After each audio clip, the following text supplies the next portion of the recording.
Selamat datang di channel Trading for Better Life. Di video ini saya coba menganalisa satu emiten cara pergerakan sebenarnya masih bergerak tren, tapi ternyata di laporan terbaru BlackRock dan teman-temannya sudah mulai keluar dari saham ini. Bagaimana potensi saham di kedepannya, apakah masih layak untuk kita hold? Yuk kita coba pelajari analisanya di video ini. Semoga analisa berikan ini bisa bermanfaat dan membantu teman-teman dalam mengambil keputusan. Untuk teman-teman belum subscribe channel ini, bisa tekan tombol subscribe agar tidak ketinggalan informasi dan analisa saham terbaru akan diupload setiap harinya. Sebelum saya mulai analisa, kita baca dulu artikel dengan judul Hiruk Pikuk Putar Haluan di Saham PTBA. Jadi kita baca sekilas artikel berita ini. Manuver putar haluan diambil sejumlah investor dan sekuritas di saham PTBA. Jadi PTBA memang secara tren saat ini masih oke.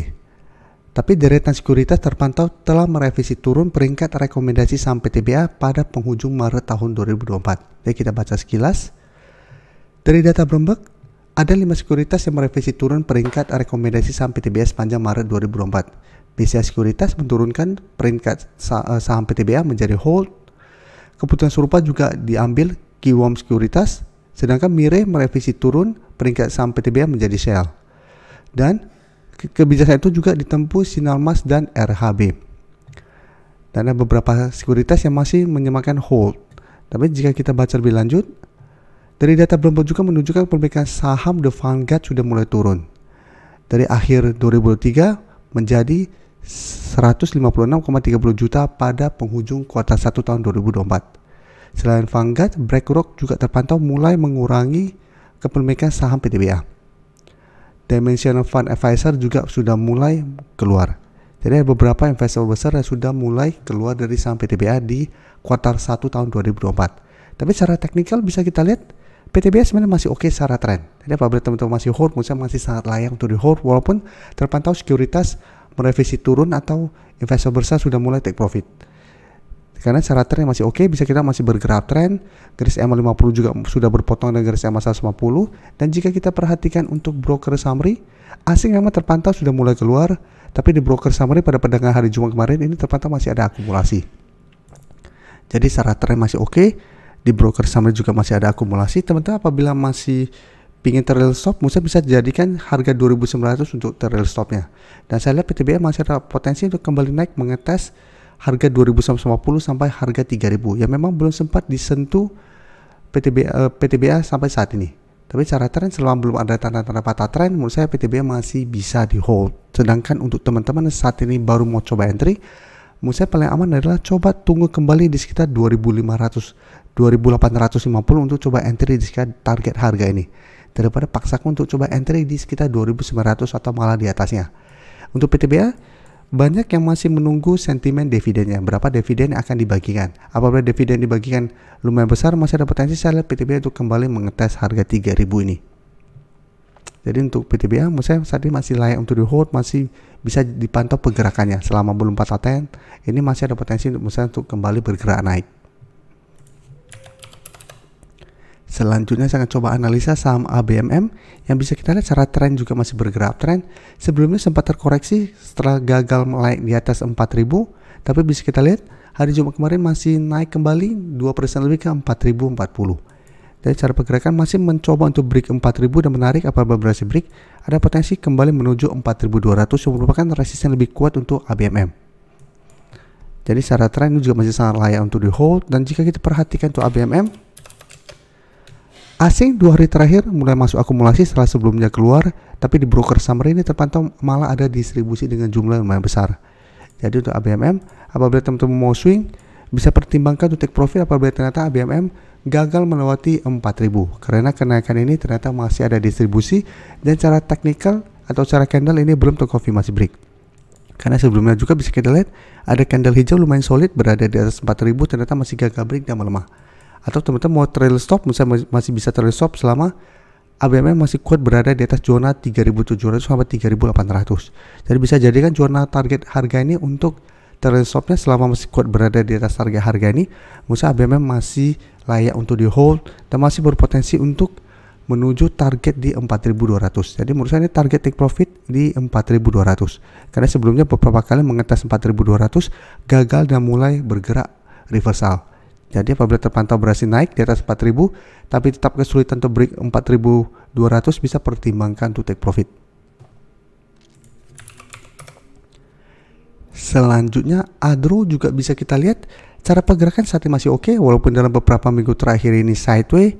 Tapi untuk tren jangka menengah Adro masih oke, masih berada di atas garis EMA 50 150.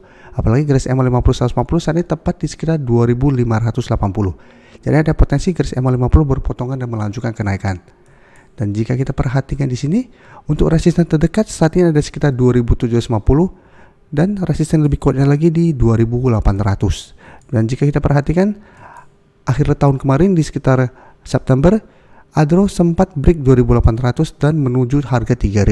Tapi belum sempat menyentuh 3000, baru di sekitar 2990 Adro sempat terkoreksi dan turun di bawah kuda garis EMA. Sehingga cara pergerakan mulai reversal setelah gagal melewati 3000. Dan jika kita perhatikan, asing juga 1 minggu terakhir sudah mulai keluar dari saham Adro, tapi di broker summary jika kita lihat ini terpantau masih ada akumulasi. Jadi Adro masih layak untuk di hold, masih ada potensi untuk sideways.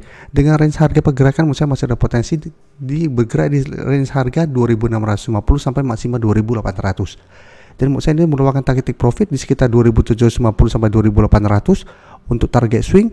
Take profit apabila masih gagal melewati target harga ini, setelah itu tunggu kembali di sekitar harga 2600 sampai 2650 untuk re-entry kembali. Atau seperti biasanya hold saja terus selama kedua garis EMA ini tidak terlewati. Selanjutnya ADMR bisa kita lihat saat ini mencoba untuk naik kembali di atas garis EMA 150. Jadi 2 minggu terakhir ini ADMR memang masih sideways, tapi saat ini garis EMA 150 di harga 1325 sudah berubah menjadi resisten. Sedangkan support terdekat bisa kita lihat saat ini di 1300. Jadi ADMR mencoba untuk bangkit dan naik kembali di atas garis EMA 150. Tapi hari Jumat masih turun 0,74% ke 1340. Jadi saat ini garis EMA 150 belum terkonfirmasi break. Tapi menarik karena jika kita perhatikan di sini, asing 1 minggu terakhir masih masuk akumulasi dan penurunan hari Jumat kemarin ini terpantau tidak ada distribusi. Jadi apabila teman-teman sudah dapat sekitar 1300, menurut saya saat ini masih bisa di hold. Karena di broker summary ini terpantau masih ada sedikit akumulasi. Jadi untuk yang sudah dapat sekitar 1300, menurut saya saat ini masih layak untuk di hold walaupun belum terkonfirmasi break garis EMA 150. Sedangkan untuk teman-teman yang belum sempat entry dan baru mau coba pantau ADMR, menurut saya masih bisa coba dipantau. Untuk target entry saat ini terdekat di 1325 sampai yang terjauh di 1300. Jadi ADMR sama masih kuat di 1300, menurut saya masih menarik untuk coba di hold. Tapi pertimbangkan untuk swing atau trading jangka pendek dengan target take profit jangka pendek di garis EMA 50 di sekitar 1375 sampai 1400. Dia bisa bertahan di 1300 apabila terpantau beberapa kali mencoba untuk naik di atas garis EMA 50 sampai 1400 masih gagal. ADMR masih akan sideways cenderung downtrend. Jadi masih ada potensi kembali melemah, mengetes garis support di 1300 dan harus hati-hati apabila ADMR gagal break 1400 dan malah menembus support 1300 karena secara pergerakan akan mulai downtrend. Untuk teman-teman yang baru mensubscribe atau viewer baru dari channel ini, banyak yang bertanya, Pak, aplikasi yang dipakai apa sih? Bagaimana cara menentukan EMA 50 dan 150 dan sebagainya? Teman-teman bisa klik bagian playlist ini. Jadi teman-teman bisa cari channel Trading for Better Life, klik playlistnya. Di playlist ini banyak video-video edukasi yang teman-teman bisa pelajari. Jadi untuk aplikasi yang dipakai maupun cara baca candle, teknik analisis, bandarmologi semua ada di sini. Jadi teman-teman bisa coba cari di playlist untuk pelajari video-video edukasi yang sudah pernah kami bagikan sebelumnya. Terima kasih telah menonton video ini. Like dan share video ini bila bermanfaat bagi teman-teman, dan support channel ini dengan cara tekan tombol subscribe agar channel ini bisa makin berkembang dan bisa membantu lebih banyak orang lagi. Terima kasih.